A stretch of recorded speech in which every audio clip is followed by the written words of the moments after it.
प्यारे बच्चों, आप सभी का स्वागत है शारदा सदन सीनियर सेकेंडरी स्कूल माकड़ी फाटक नीमका थाना के डिजिटल प्लेटफॉर्म पर। मैं विजय कुमार बराला, ज्योग्राफी डिपार्टमेंट से। आज हम देखेंगे भू आकृतियां तथा उनका विकास। ये जो आपकी बुक में लेसन नंबर 7 है, ठीक है।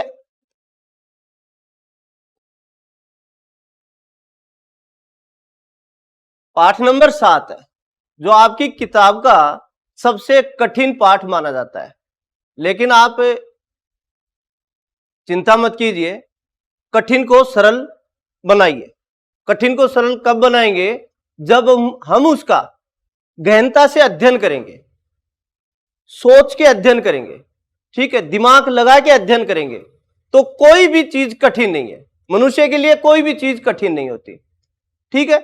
चलो तो आज देखते हैं हम भू आकृति तथा उनका विकास। इस पाठ में हम किस किस चीज का अध्ययन करेंगे?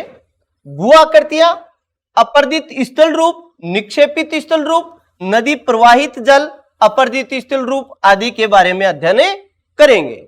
अर्थात हम इस पाठ में जो भी हमारे धरातल के ऊपर स्थलाकृतियां हैं, उन स्थलाकृतियों का निर्माण किस तरीके से होता है और उनका विनाश किस तरीके से होता है, ठीक है। पिछले पाठ में हमने 3 चीजों का अध्ययन किया था: अपर्दन, अपक्षय और निक्षेपण। इन्हीं यानी कि ये तीनों चीजें किस में थी? अनाच्छादन क्रिया में थी। तो ये जो तीनों क्रियाएं हैं, ये ही इस धरातल के ऊपर जो भू आकृतियां हैं, स्थलाकृतियां हैं, उनका निर्माण भी करती हैं और उनका विनाश भी करती है, ठीक है। पृथ्वी के धरातल के निर्माण में अपर्दन के कारकों का बहुत बड़ा योगदान होता है।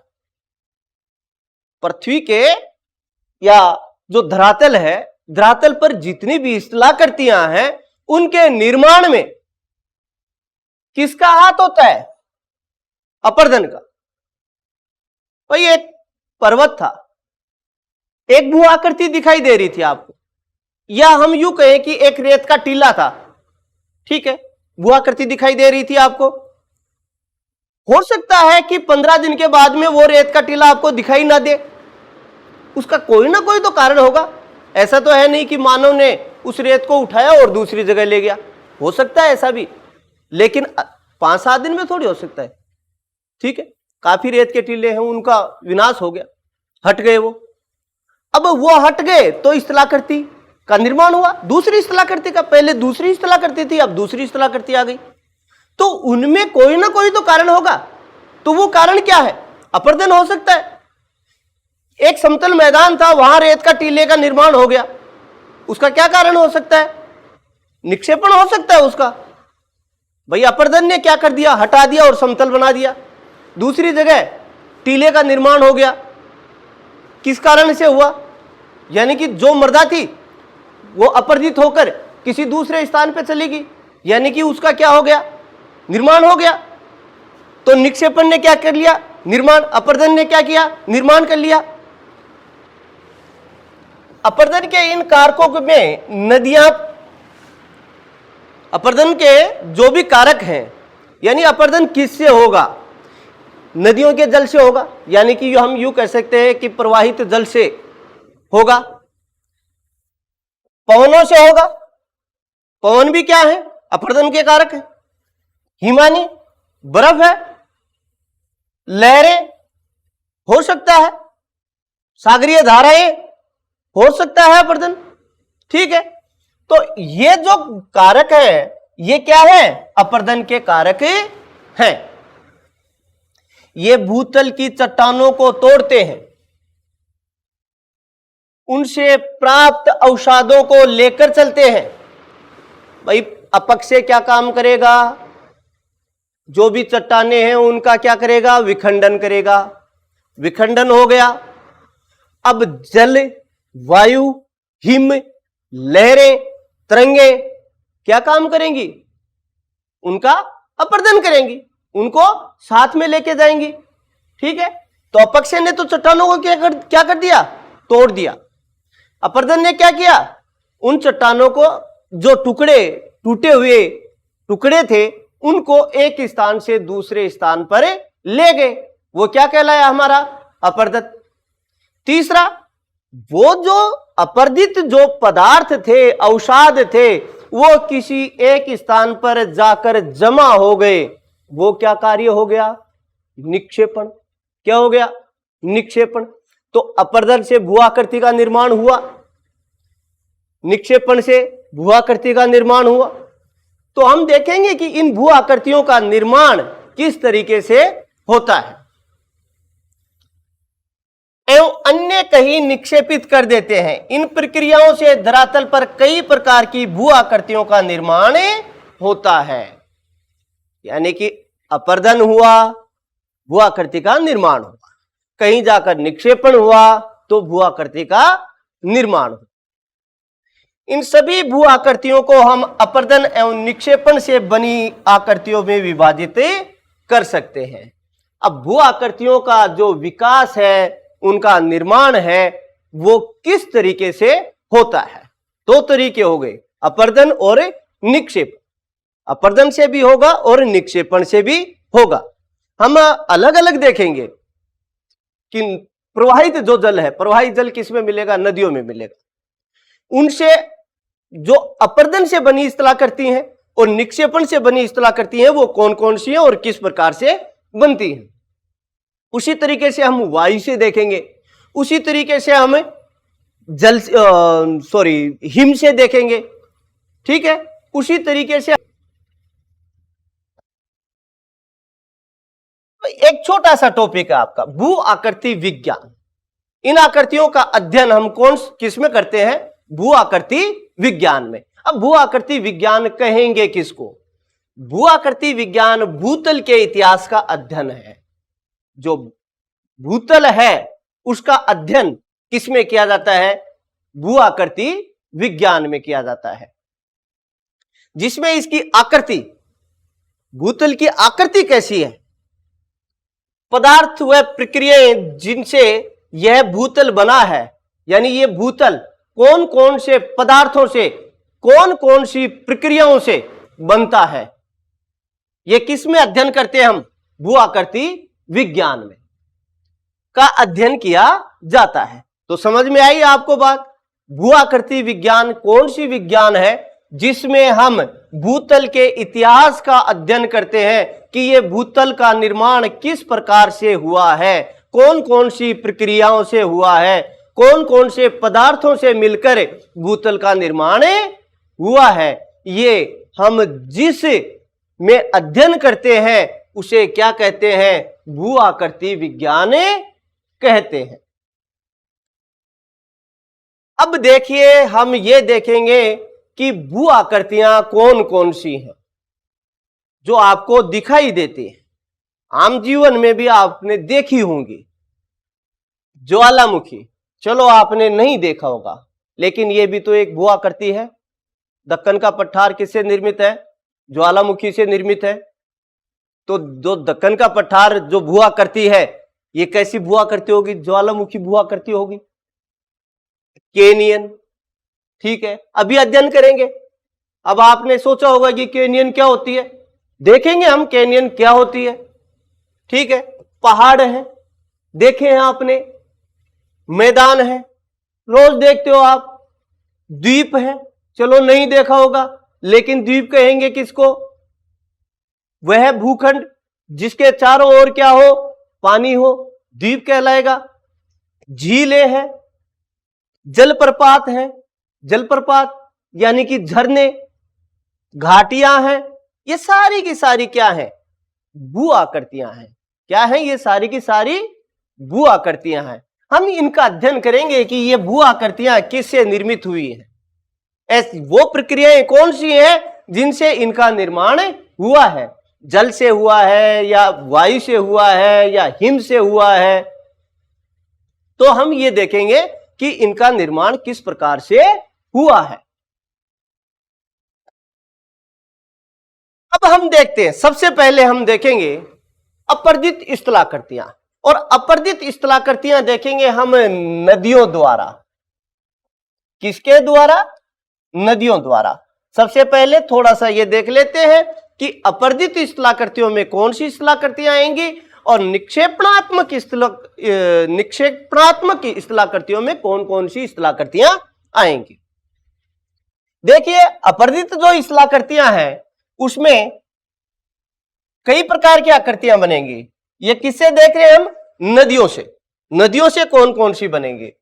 तो नदियों से देखिए, वी आकार की घाटी, गार्ज, कैनियन, जलप्रपात और विसर, नदी विसर, ये तो किससे बनेंगी? अपरदन से। अपरदन से कौन कौन सी स्थलाकृतियों का निर्माण होगा? वी आकार की घाटी, इसका भी अपरदन से निर्माण होगा। गार्ज है, कैनियन है, नदी विसर्प है, क्षिप्रिकाएं हैं, जलप्रपात है, ये सारे के सारे स्थलाकृतियां किससे निर्मित होंगी? अपरदन से निर्मित होगी। ठीक है, अपरदन के द्वारा इन स्थलाकृतियों का निर्माण होगा। निक्षेपण से कौन कौन सी स्थलाकृतियों का निर्माण होगा? जैसे नदी वेदिकाएं हैं, गोखुर झील है, गुम्फित नदी है, बाढ़ के मैदान है, इनका निर्माण किससे होगा? निक्षेपण से होगा। किससे होगा? निक्षेपण से। तो दोनों चीजें देख ली हमने। अपरदन से, नदियों के द्वारा अपरदन से कौन कौन सी स्थलाकृतियों का निर्माण होगा, और निक्षेपित या निक्षेपणात्मक स्थलाकृतियों का निर्माण कौन कौन सी स्थलाकृतियों का निर्माण होगा। अब शुरू करेंगे हम पहली चीज कि अपरदन से कौन कौन सी स्थलाकृतियों का निर्माण होगा।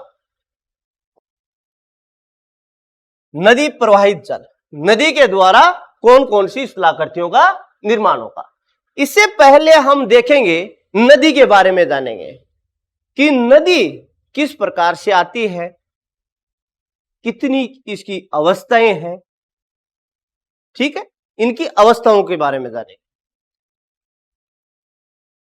नदी की जो स्थलाकृतियां हैं वो विभिन्न अवस्थाओं में विभिन्न प्रकार की होती हैं। 3 अवस्थाएं होती हैं नदी की: युवावस्था, प्रौढ़ अवस्था और वृद्ध अवस्था।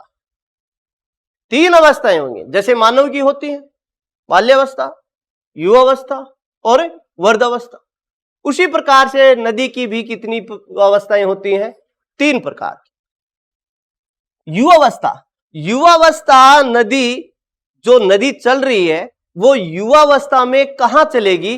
केवल पर्वतों पर।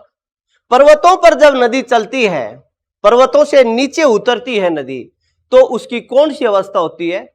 युवा अवस्था। युवा चंचल होता है कि नहीं होता? ठीक है, जो एक छोटा बच्चा है तेज भी भागता है, कहीं से भी कूद जाता है, कूदता है कि नहीं कूदता है? गिर जाता है। ठीक है, उसी प्रकार से ये नदी काम करेगी, तेज चलेगी। यदि युवा अवस्था कहां पर है इसकी? पर्वतों में, तो पर्वतों का ढाल कितना बहुत ज्यादा होता है, तो तीव्र ढाल में नदी कैसे बहेगी? बहुत ही तीव्र बहेगी। ठीक है, कहीं पे गिरेगी। ठीक है, फिर आती है प्रौढ़ अवस्था। प्रौढ़ अवस्था मैदानों में होती है, जहां पर ढाल थोड़ा क्या हो जाता है? कम हो जाता है। तो प्रौढ़ अवस्था कहां पर आएगी नदी की? मैदानों में आएगी। और वृद्ध अवस्था, जब नदी किसी सागर या महासागर में गिरती है, उस समय उसकी कौन सी अवस्था होती है? वृद्ध अवस्था। यानी कि डेल्टाई क्षेत्रों के आसपास जो नदी की अवस्था होगी वो कैसी होगी? वृद्ध अवस्था होगी। ठीक है, वृद्ध अवस्था में इसका ढाल बहुत ही न्यून हो जाएगा, बहुत ही कम हो जाएगा। ठीक है, इसलिए नदी की गति भी क्या हो जाएगी?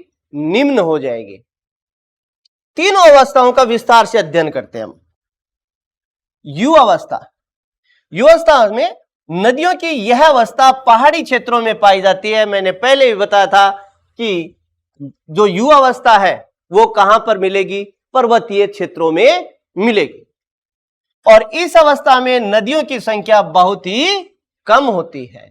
नदियों की संख्या कम होगी। नदियों की संख्या कम क्यों होगी? कि पर्वत से डायरेक्ट कोई एक नदी नहीं निकलेगी, कि लो ये नदी निकल चुकी है। नहीं, ये छोटी छोटी वाहिकाओं में, जब पर्वत से कोई एक नदी बनकर तैयार नहीं होगी, ये छोटी छोटी वाहिकाओं से मिलकर एक नदी का निर्माण यहां पर्वत के नीचे होगा। ठीक है, यानी कि इन अवनालिकाओं के मिलने के बाद जो गिरिपाद है, गिरिपाद पर आकर ये नदी बनेगी।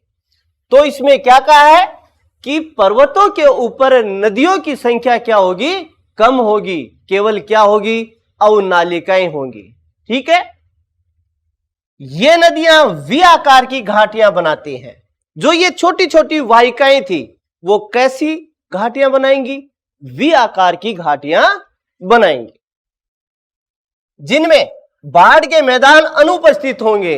अब बाढ़ के मैदान तो कहां उपस्थित होंगे? जब नदी कौन सी अवस्था में आएगी? प्रौढ़ अवस्था में। अब तो क्या है ये? युवावस्था में। युवावस्थाओं में अवनालिकाओं के द्वारा प्रवाहित हो रही है, तो बाढ़ तो आएगी नहीं। और कैसी घाटियों में प्रवाहित हो रही है? वी आकार की घाटियों में प्रवाहित हो रही है। अब वी आकार की घाटी पढ़ेंगे उस समय समझ में आएगा कि बाढ़ कैसी किस प्रकार से नहीं आएगी, क्योंकि वी आकार की घाटी क्या होती है? गहरी होती है, उनमें बाढ़ आने का सवाल ही नहीं है। और एक विशेष नदी चल नहीं रही, छोटी छोटी अवनालिकाएं चल रही हैं। ठीक है, तो उनसे बाढ़ के मैदान निर्मित नहीं होंगे। कौन सी अवस्था में? युवा अवस्था में।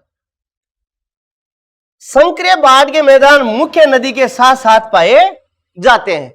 यदि मान लीजिए पर्वतों में यहां पर नदी का निर्माण हो गया, ठीक है, पहली बात तो गिरिपाद में आकर जो तराई क्षेत्र होते हैं, तराई क्षेत्र के बाद में नदी का निर्माण होता है, लेकिन कई नदियों का निर्माण यहां भी हो जाता है।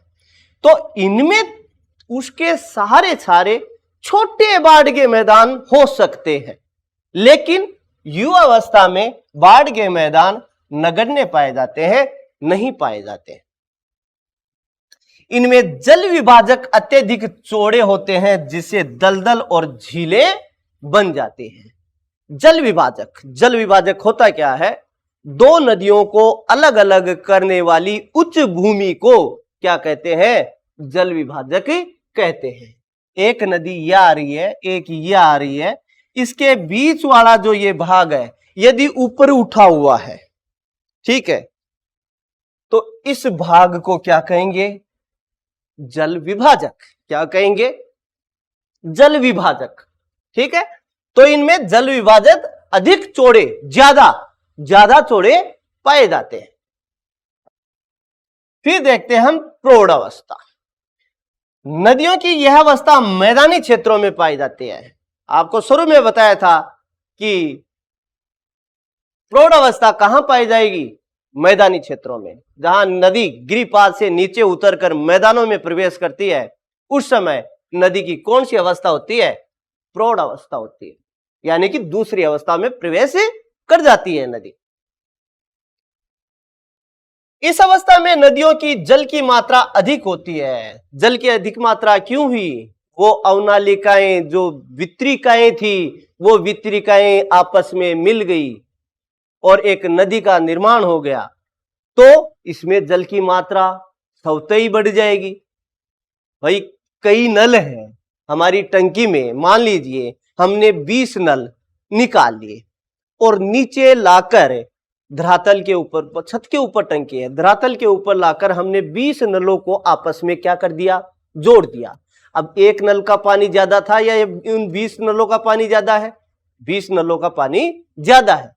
उसी प्रकार से प्रौढ़ अवस्था में नदी का जो जल स्तर है, वो जल की मात्रा है, वो क्या हो जाएगी? स्वतः ही बढ़ जाएगी।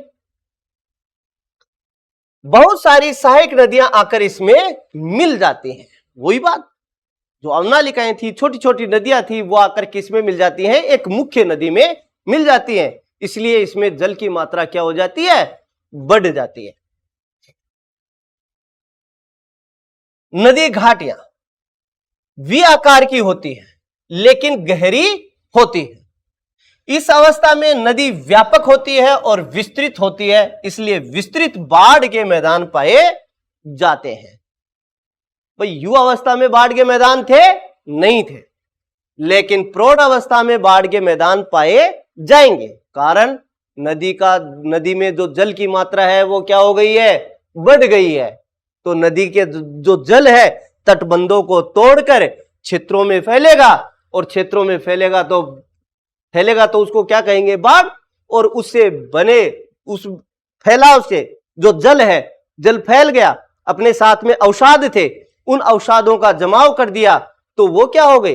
बाढ़ निर्मित मैदान। अर्थात युवावस्था में बाढ़ निर्मित मैदान पाए जाएंगे, जिसमें घाटी के भीतर ही नदी विसर्प बनाती हुई बहती है। अब नदी विसर्प क्या है आगे अध्ययन करेंगे, हम विस्तार से अध्ययन करेंगे। नदी विसर्प यानी कि टेढ़ी मेढ़ी हो जाएगी। सांप देखा है आपने? देखा होगा।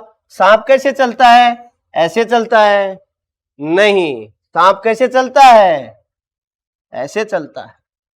ठीक है, अर्थात नदी ऐसा आकार लेगी। इसको क्या कहेंगे?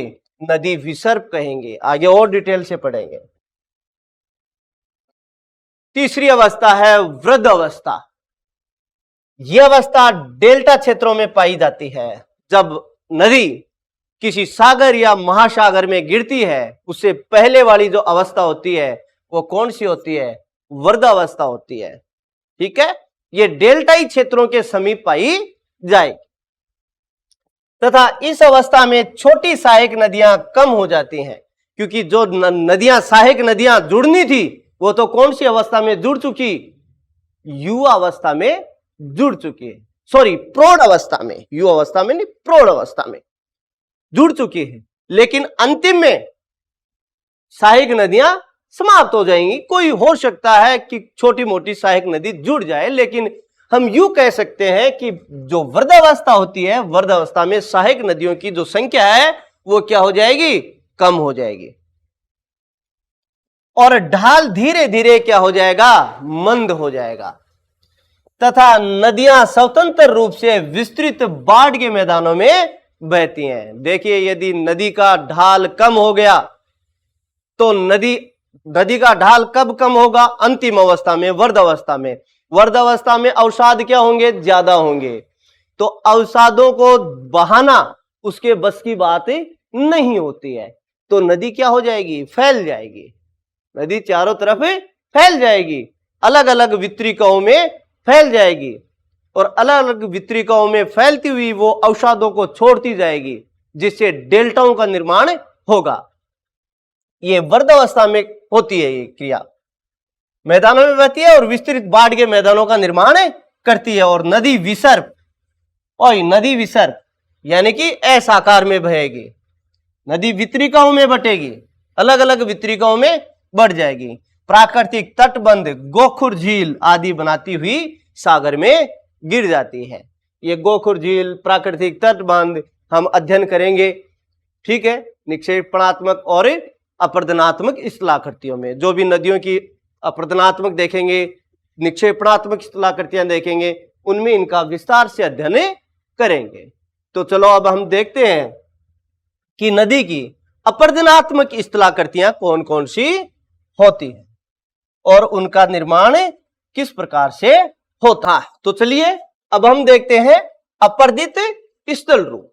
नदी के द्वारा जो अपर्दन किया जाएगा उसके द्वारा कौन कौन से स्थल रूपों का निर्माण होगा, स्थलाकृतियों का निर्माण होगा। सबसे पहले देखते हैं घाटियां। नदी की अपर्दनात्मक क्रिया द्वारा किसका निर्माण होगा? घाटियों का निर्माण होगा। घाटियों का आरंभ छोटी छोटी सरिताओं से होता है। ये छोटी छोटी सरिताएं धीरे धीरे लंबी और विस्तृत अवनालिकाओं के रूप में विकसित हो जाती हैं, और यही अवनालिकाएं धीरे धीरे और गहरी होती जाती हैं तथा चौड़ी और लंबी होकर घाटियों का रूप ले लेती हैं। देखिए, सबसे पहले छोटी छोटी सरिताएं क्या हो रही थी? प्रवाहित हो रही थी। ये छोटी छोटी सरिताएं मिलकर, यहां पर छोटी छोटी सरिताएं थी, ये मिलकर किसका निर्माण कर लिया? अवनालिकाओं का निर्माण कर लिया।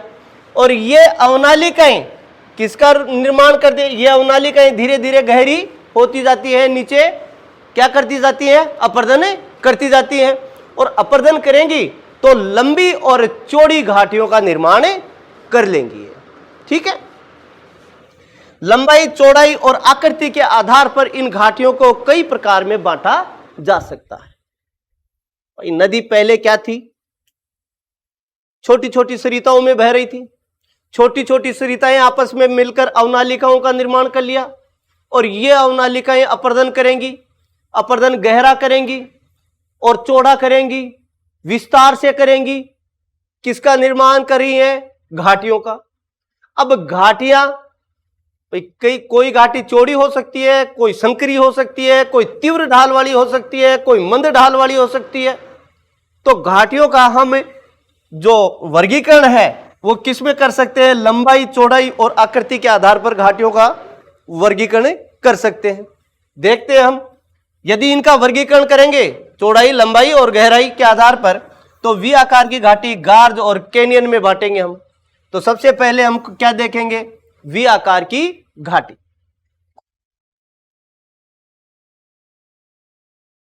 वी आकार की घाटी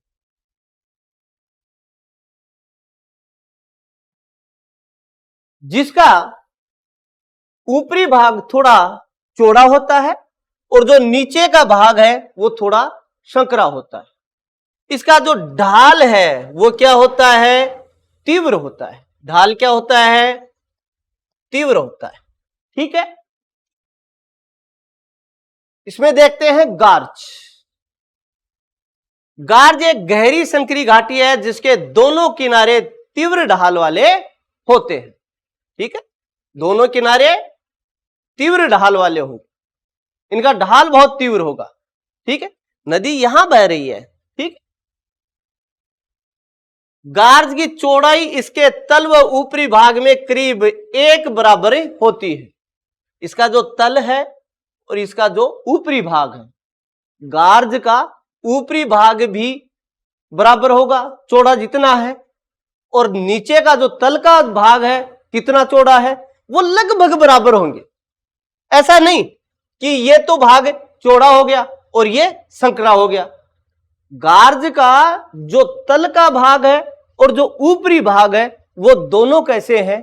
दोनों ही लगभग बराबर होंगे। ऐसे नहीं कि फीते से नाप लो कि बराबर है, तल भी उतना ही है तो ऊपर का हिस्सा भी उतना ही है, लगभग क्या होंगे? बराबर होंगे। और ढाल कैसा होगा? तीव्र होगा। किसका? गार्ज का। कैनियन, कैनियन और गार्ज में कोई ज्यादा फर्क नहीं है। कैनियन के किनारे भी खड़े ढाल वाले होते हैं तथा गार्ज ही की तरह गहरे होते हैं। भाई गार्ज भी क्या थी? गहरी। ढाल क्या था? तीव्र। और कैनियन क्या है? गहरी है, ढाल तीव्र। कैनियन का ऊपरी भाग तल की तुलना में अधिक चौड़ा होता है।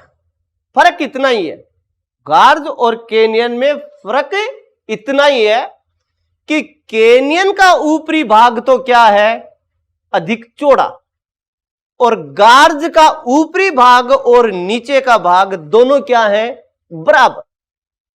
ठीक है, कैनियन का निर्माण अक्सर अवसादी चट्टानों के क्षैतिज संस्तरण में पाया जाता है। एक चीज और देख लेना, जो वी आकार की घाटी और जो गार्ज है ये कठोर चट्टानों में पाई जाती है। किसमें? कठोर चट्टानों में।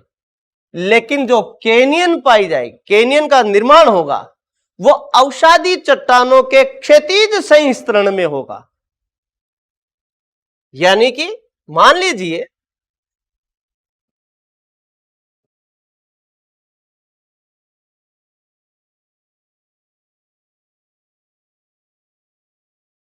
ये क्या है? अवसादी चट्टान है, क्षैतिज संस्तरण में, लंबवत में नहीं, क्षैतिज में। यहां नदी प्रवाहित हो रही है। ठीक है, नदी प्रवाहित होती होती इधर से जा रही है नीचे से। ठीक है, तो इसका क्या करती जाएगी, ये अपर्दन करती जाएगी, ठीक है, गहरी होती जाएगी नीचे। तो इसका ऊपरी भाग तो क्या हो गया, चौड़ा, और नीचे का भाग क्या हो गया, संकड़ा, ठीक है।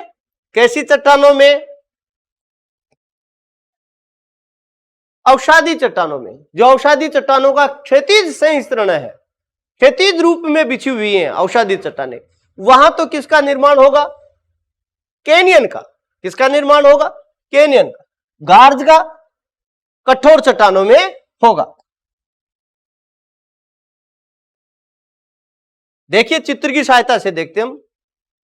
ये तो किसका चित्र है, गार्ज का। किसका है, गार्ज का। देखिए नदी ये प्रवाहित हो रही है, ठीक है, आगे से आगे। इसने क्या किया, अपर्दन किया, यहां का अपर्दन किया, ठीक है। ये भाग और ये भाग, ये भाग और ये भाग दोनों क्या है, लगभग बराबर है। लगभग क्या है, बराबर है, ठीक है। खड़े ढाल वाले हैं कि नहीं है, तो ये तो क्या है, गार्च। क्या है, गार्च। कैनियन देखिए, ये भाग, ठीक है, ये भाग तो ये भाग, ये तो इसके तल का भाग है, ठीक है, और ये इसका ऊपरी भाग है। तो यहां से तो क्या है, अपर्दन ज्यादा है, अर्थात कैनियन चौड़ी है, और नीचे का जो तल का भाग है वो सकड़ा है, ठीक है, कम चौड़ा है। दोनों में अंतर इतना ही है। ढाल देखिए तीव्र है, इसका भी ढाल तीव्र था, लेकिन इसके तल की जो चौड़ाई है वो क्या है, कम है, और ऊपरी हिस्से की चौड़ाई क्या है, ज्यादा है। चित्र की सहायता से आपको समझ में आ रहा होगा भाई, ये नदी प्रवाहित हो रही है, ठीक है, ऊपरी भाग का कटाव ज्यादा कर दिया। देखिए ये जो अवसादी चट्टानों का क्षैतिज संस्तरण है, क्षैतिज रूप में है, इसलिए ऊपरी भाग को तो इसने ज्यादा अपर्दित किया है और निचले भाग को इसने कम अपर्दित किया है। दोनों में अंतर इतना ही है। तो ये तो क्या हुई, कैनियन, और ये गार्ज। दोनों में अंतर समझ में आ गया। गार्ज का तो ऊपरी और नीचे का तल का जो चौड़ाई है वो लगभग क्या होगी, बराबर, ढाल तीव्र होगा। इसमें ऊपरी जो भाग है वो ज्यादा चौड़ा होगा और नीचे का भाग है वो कम चौड़ा होगा, ढाल तीव्र होगा। अंतर इतना ही, चौड़ाई का अंतर है, और दोनों ही क्या है, गहरी है। तो गार्ज और कैनियन में मात्र एक ही अंतर है।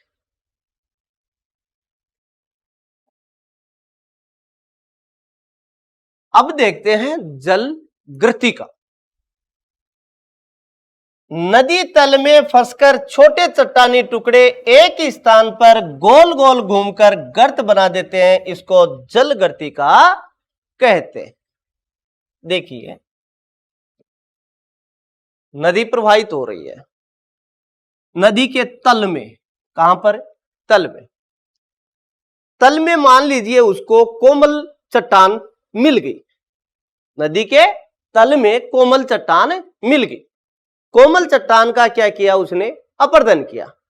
अब नदी का जो अवसाद आ रहा था, अर्थात एक पत्थर मान लीजिए नदी का अवसाद है, उसको बहा कर लेके जा रही है। यदि वो उस अपर्दित स्थान के ऊपर पत्थर फंस गया, अब पत्थर निकलेगा नहीं, जल के द्वारा वो पत्थर गोल गोल ही घूमता रहेगा। यदि गोल गोल घूमेगा तो वो और ज्यादा नीचे क्या करेगा, अपर्दन करेगा, ठीक है। जब ये और ज्यादा नीचे गहरा खड्डा बना देगा, अपर्दन करेगा, तो वो क्या कहलाएगी, जल गर्तिका कहलाएगी। जल गर्तिका का निर्माण कहां पर हुआ, नदी के तल में। ठीक है, नदी के तल में किस प्रकार से हुआ? सर्वप्रथम नदी ने कोमल चट्टान को अपरजित किया, खड्डा बनाया, उस खड्डे में उसका जो अवसाद था, पत्थर थे, बड़े पत्थर थे, वो फंस गए, निकल नहीं पाए। जल के माध्यम से वो क्या हो गए? गोल गोल घूमने लगे। गोल गोल घूमने के कारण ज्यादा गहरा खड्डा हो गया तल में, उनको क्या कहेंगे? जलगर्तिका। आई बच्चों समझ में? चलो अब देखते हैं अवनमिति कुंड। कौन सा है? अवनमिति कुंड। जलप्रपात के तल में एक गहरे एवं बड़े जलगर्तिका का निर्माण होता है। जलगर्तिका समझ गए आप? एक गहरा खड्डा, नदी थी,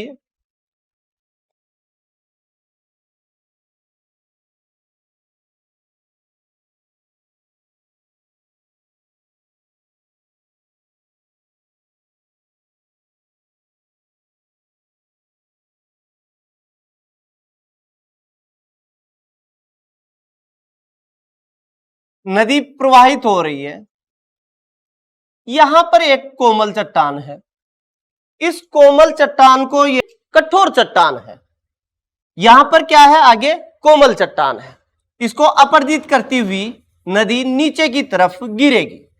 नीचे की तरफ गिरेगी तो ये किसका निर्माण होगा? जलप्रपात का। यदि नदी ऊपर से गिर रही है तो किसका निर्माण हो रहा है? जलप्रपात का। जल यहां गिर रहा है, ठीक है। आगे इसको कठोर चट्टान मिल गई, नीचे कठोर चट्टान मिल गई, अब इसका अपर्दन आसानी से नहीं कर पा रही, तो नदी का प्रवाह है इस तरीके से हो जाएगा। ये क्या कहलाया? जलप्रपात। ठीक है, आगे जलप्रपात को और देखेंगे। यह जलप्रपात कहलाया। जो जल यहां गिर रहा है, यहां पर जल के गिरने से एक गहरा खड्डा बन जाएगा। क्या बन जाएगा? गहरा खड्डा बनेगा।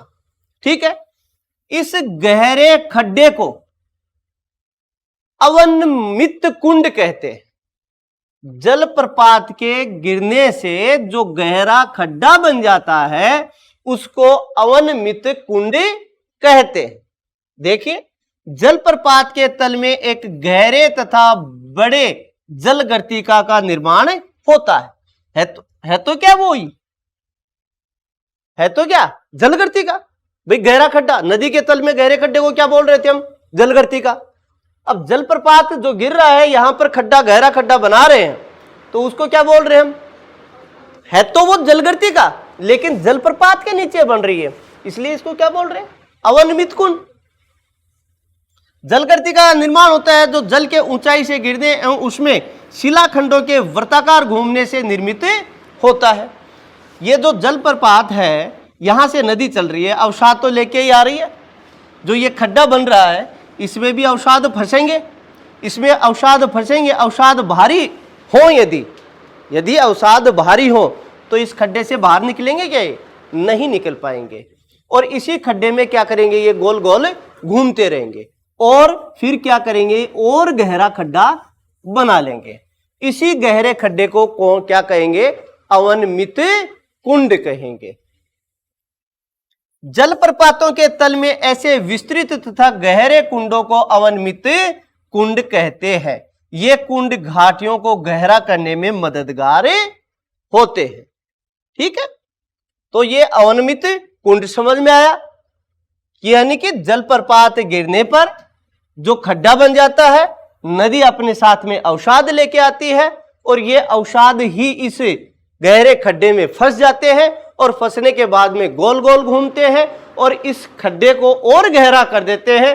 इसे ही क्या कहते हैं हम? अवनमित कुंड कहते हैं।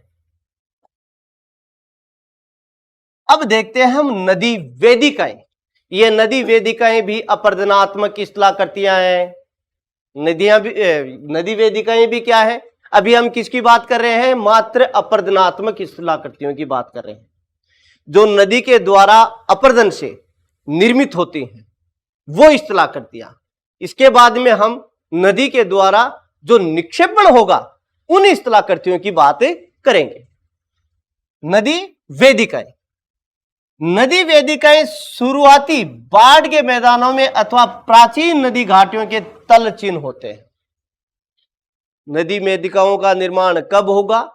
बाढ़ आएगी, नदी में बाढ़ आई, पानी फैला, ठीक, पानी का फैलाव चारों तरफ हो गया, नदी में पानी कम हुआ तो वापिस नदी का जल जो फैला हुआ है वो कहां आएगा? वापिस नदी में आएगा। तो जल एक बार तो फैला, फिर वापिस क्या हो रहा है? नदी में आ रहा है। अब ऐसी बात तो है नहीं, फैल तो एक साथ में जाएगा, वो फैल तो एक साथ में जाएगा, लेकिन नदी का जल क्या अचानक कम हो जाएगा क्या? जैसे आज तो फैला और कल वापिस नदी में आ गया, ऐसा तो नहीं होगा। धीरे धीरे जल स्तर कम होगा। आज इतना हुआ, फिर इतना हुआ, फिर इतना हुआ, फिर नदी में आ गया, ठीक है। जैसे मान लीजिए नदी का जल यहां तक फैल गया, फिर इतना हुआ, ये भी इतना हुआ, फिर इतना हुआ, इतना आ गया, फिर इतना आ गया, फिर ये नदी में मिल गया, ठीक। इसी तरीके से तो आएगा ये जल, अचानक तो आएगा नहीं, तो धीरे धीरे आता है, धीरे धीरे आएगा तो अपने साथ में अपर्दन भी तो करेगा, ये अपर्दन भी करेगा, जिससे किसका निर्माण होता है? नदी वेदिकाओं का निर्माण होता है। ये वेदिकाएं बाढ़ के मैदानों में लंबवत अपर्दन से निर्मित होती हैं। इनका जो अपर्दन होगा लंबवत होगा, नदी के साथ साथ में होगा, नदी के तट तट में होगा। जैसे ये नदी है, इधर जल है, इधर जल है, ठीक है, ये कैसा रूप हो गया? लंबवत रूप हो गया। फिर जल कम हुआ, यहां पर आया, फिर जल कम हुआ, यहां पर आया, इसी प्रकार से आएगा, ठीक है। तो नदी वेदिकाओं का निर्माण किस तरीके से हो रहा है? ये वेदिकाएं बाढ़ के मैदानों में लंबवत अपर्दन से निर्मित होती हैं। भिन्न भिन्न ऊंचाई पर अनेक वेदिकाएं हो सकती हैं जो आरंभिक नदी जल स्तर को दिखाती हैं। जो वेदिकाओं का निर्माण हो रहा है कि कहां से शुरू हुई, भाई जैसे यहां से शुरू हुई, यहां से शुरू हो रही है, फिर नीचे आया, तो हम देख सकते हैं कि पहले नदी का जल यहां था, अब यहां है, फिर कम हुआ, यहां है, फिर कम हुआ। इसी प्रकार से यानी कि नदी का जो शुरुआती जल स्तर है कि बाढ़ कहां तक गई है, इसको ये दर्शाती है। कौन? नदी वेदिकाएं। नदी वेदिकाओं का निर्माण ऐसे नहीं होगा कि जल का फैलाव हुआ और नदी वेदिकाएं का निर्माण हो गया, नहीं। जब नदी में जो जल है वो धीरे धीरे कम हो रहा है, जब कम हो रहा है तो जल के द्वारा उस क्षेत्र का जो बाढ़कृत जो क्षेत्र है उसका अपर्दन हो रहा है, उससे नदी वेदिकाओं का क्या हो रहा है? निर्माण हो रहा है। नदी वेदिकाएं दो प्रकार की होती हैं। कितने प्रकार की होती हैं? दो प्रकार की। एक तो युग्मित नदी वेदिकाएं और एक अयुग्मित नदी वेदिकाएं। कितने प्रकार की हैं? दो प्रकार की हैं, युग्मित वेदिकाएं और अयुग्मित वेदिकाएं। देखते हैं युग्मित वेदिकाएं क्या होती हैं। यदि नदी वेदिकाएं नदी के दोनों किनारों पर समान ऊंचाई की हो, दोनों किनारों पर समान ऊंचाई की हो, तो उनको क्या कहेंगे? युग्मित वेदिकाएं। नदी का जो तट है, दोनों तटों पर यदि वेदिकाएं समान ऊंचाई की हो तो वो क्या कहलाएंगी? युग्मित वेदिकाएं। ऐसे समझ में नहीं आएगा, एक चित्र देखते हैं हम, बाद में देखेंगे, ठीक है। अयुग्मित वेदिकाएं, दोनों तटों पर वेदिकाओं की ऊंचाई समान नहीं है तो वो कौन सी कहलाएगी? अयुग्मित वेदिकाएं, ठीक है। दोनों तटों पर समान ऊंचाई की है वेदिकाएं तो वो कौन सी? युग्मित वेदिकाएं। और दोनों तटों पर यदि समान ऊंचाई नहीं है, या यूं हो सकता है कि एक तट के ऊपर तो नदी वेदिकाओं का निर्माण हो गया, दूसरे तट के ऊपर नदी वेदिकाएं नहीं बनी, तो वो भी कौन सी कहलाएंगी? अयुग्मित वेदिकाएं कहलाएंगी। युग्मित और अयुग्मित, युग्मित में क्या होगा, दोनों ऊंचाई समान होंगी और अयुग्मित में समान नहीं होंगी। चलो चित्र की सहायता से देखते हैं हम। युग्मित वेदिकाएं, देखिए ये नदी है आपके, ठीक है,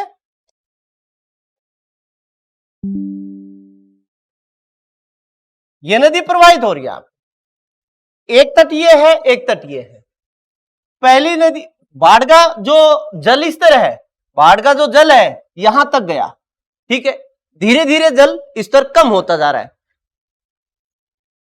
ये जल स्तर आ गया, ठीक है, इस साइड में भी ये जल स्तर आ गया।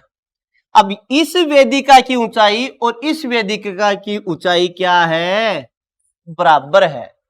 तो कैसी वेदिका है ये, युग्मित।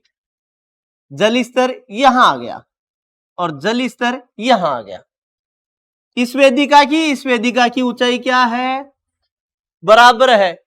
तो कौन सी वेदिका कहलाई, युग्मित वेदिका। इसी प्रकार से देखिए इस वेदिका की भी ऊंचाई क्या है, समान। तो ये कौन सी वेदिकाएं कहलाई, युग्मित वेदिकाएं। अयुग्मित वेदिकाएं, जल स्तर इतना आया, जल स्तर इतना आया, ठीक है। क्या इस वेदिका की ऊंचाई और इस वेदिका की ऊंचाई समान है क्या, नहीं है।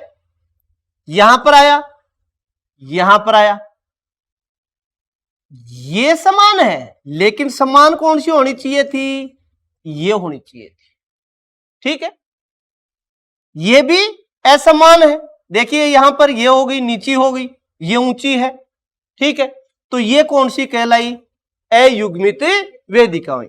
यानी एक तट के ऊपर और दूसरे तट के ऊपर यदि नदी वेदिकाओं की ऊंचाई समान नहीं होगी तो वो कौन सी कहलाएंगी, अयुग्मित वेदिकाएं कहलाएंगी।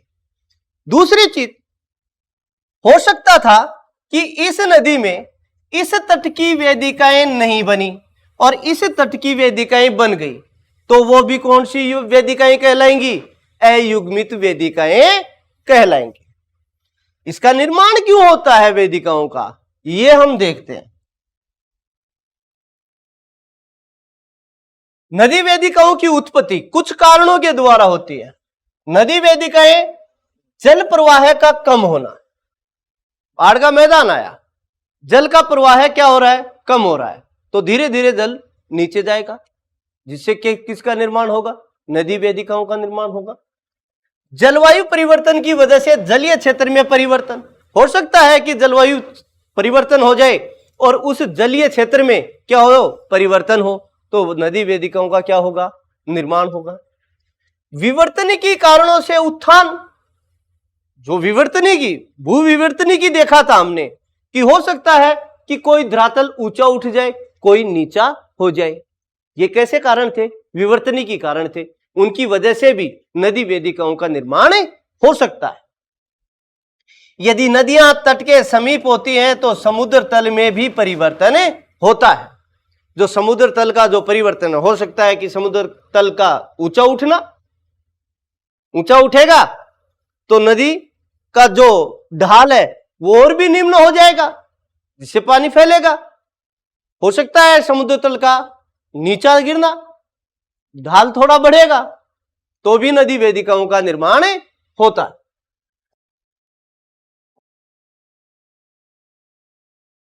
अब हम देखते हैं जलप्रपात। जलप्रपात किसको कहें, यह भी अपर्दनात्मक इस्तेलाह करती है। कैसी इस्तेलाह करती है, अपर्दनात्मक इस्तेलाह करती है। नदी का जल जब किसी ऐसी कठोर चट्टान से गुजरता है जिसे वह काट नहीं पाती और आगे यदि चट्टान मुलायम आ जाए और उसको काट दे तो नीचे जो नदी है वो नीचे गिरेगी और उसी को क्या कहते हैं, जलप्रपात कहते हैं। पहले तो क्या थी, कठोर चट्टान, पहले तो क्या थी, कठोर चट्टान, उसके आगे मान लीजिए क्या आ गई, मुलायम चट्टान।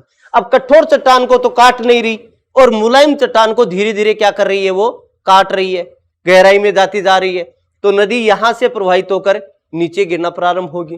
तो नीचे गिरेगी, जो ये जल गिर रहा है उसको क्या कहेंगे हम, जलप्रपात। मुलायम चट्टान आ जाती है जिसे वह आसानी से काट लेती है, तो धीरे धीरे नदी के तल में अंतर आ जाता है और उसका जल ऊपर से नीचे प्रपात के रूप में गिरना प्रारंभ कर देता है। देखिए ये नदी चल रही है, ठीक है, यहां से प्रवाहित हो रही है ये नदी। यहां पर तो क्या थी, ये कठोर चट्टान थी। क्या थी ये? कठोर चट्टान। इसका तो क्या नहीं कर पाई, ये अपरदन नहीं कर पाई। लेकिन आगे की जो चट्टाने हैं, यानी कि ये जो हिस्सा है इसका, ये आगे का जो हिस्सा है, यहां क्या थी? मुलायम चट्टान। तो नदी ने यहां से क्या करना प्रारंभ कर दिया? इसको काटना प्रारंभ कर दिया। और नदी का जो जल है वो कैसे गिर रहा है? ऊपर से नीचे गिर रहा है। ठीक है, क्या गिर रहा है? ऊपर से नीचे गिर रहा है। इसको क्या कहते हैं? जलप्रपात। क्या है ये? जलप्रपात, यानी कि झरना। कैसे निर्माण हुआ इसका, जलप्रपात का? नदी के मार्ग में एक जगह कठोर चट्टान के ऊपर प्रभावित हो रही है। उसके आगे की तरफ क्या आ गई? मुलायम चट्टान आ गई। उस मुलायम चट्टान का क्या कर दिया इसने? अपरदन कर दिया। तो जल कैसे होगा? ऊपर से नीचे गिरेगा। इसी को क्या कहेंगे? जलप्रपात। अगली देखते हैं क्षिप्रिकाएं। क्षिप्रिका क्या होती? नदी के तल में यदि कहीं कठोर चट्टान है, कहीं मुलायम चट्टान है, जैसे नदी प्रवाहित हो रही है, ठीक है, इसके तल में मान लीजिए यहां कठोर है, यहां मुलायम है, यहां कठोर है, यहां मुलायम है, यहां कठोर है, यहां मुलायम है। तो कठोर चट्टान का वो, जैसे ये देख लीजिए, ये कठोर चट्टान है यहां, ठीक है, ये फिर क्या आ गई? मुलायम आ गई। ये फिर क्या आ गई? कठोर। ये क्या आ गई? मुलायम। ठीक है, इस प्रकार से कठोर मुलायम, कठोर मुलायम। अब कठोर चट्टान का अपरदन करेगी? नहीं कर पाएगी। मुलायम चट्टान का अपरदन कर पाएगी।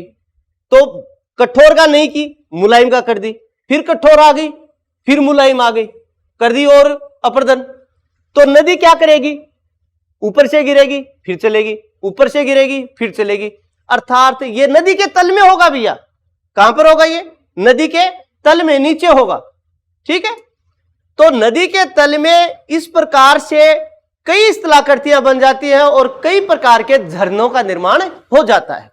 नदी के तल में कई छोटे छोटे झरनों का निर्माण हो जाता है।